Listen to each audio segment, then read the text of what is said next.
La norma penal es tomada por el Estado y esta describe la conducta delictiva y establece una pena. Entre la estructura de la norma tenemos el precepto y la sanción. El precepto es la conducta, el hacer o el no hacer de una determinada cosa, y la sanción es la consecuencia jurídica de la violación del precepto. Se divide en especie y en cuantía. En especie, el tipo de pena, y cuantía, el tiempo de la pena que durará o el monto a cancelar si es una multa por tipo de sanción. Tenemos también el sujeto, que es el sujeto activo y el sujeto pasivo. El sujeto activo es el que comete el hecho punible, el victimario, y el sujeto pasivo es el portador del bien jurídico ofendido, lesionado en dado caso, que es la víctima. En cuanto a la clasificación de los hechos punibles, tenemos que en Venezuela se escogió la división bipartita, contenida en el Código de Sanardelli, Italia, en el año 1899, el cual se divide en delitos y faltas. Los delitos son los que producen un daño y las faltas son las que presentan un peligro para la seguridad pública o para el derecho ajeno.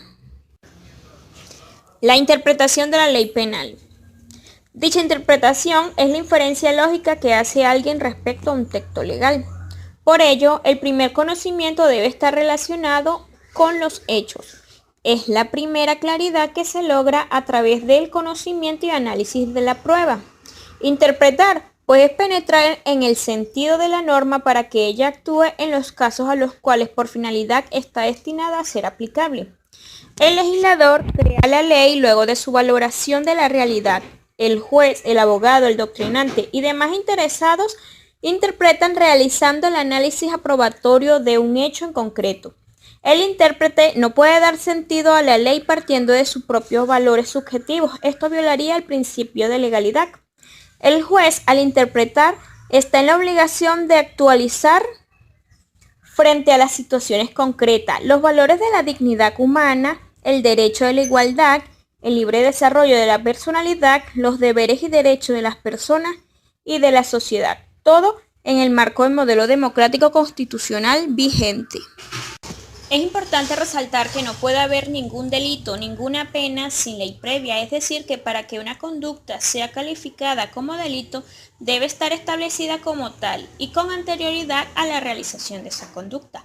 Así, cuando hablamos de la ley penal en el tiempo, nos referimos entonces a que la ley se aplica a todos los delitos ejecutados desde la fecha en que entra en vigor, y no a las realizadas con anterioridad y la irretroactividad de la ley como principio básico, la cual es considerada como una de las medidas técnicas escogidas para dar seguridad al ordenamiento jurídico. Tiene carácter constitucional, de modo que la ley debe entenderse como aplicarse a hechos que no tengan lugar solo después de su puesta en vigencia.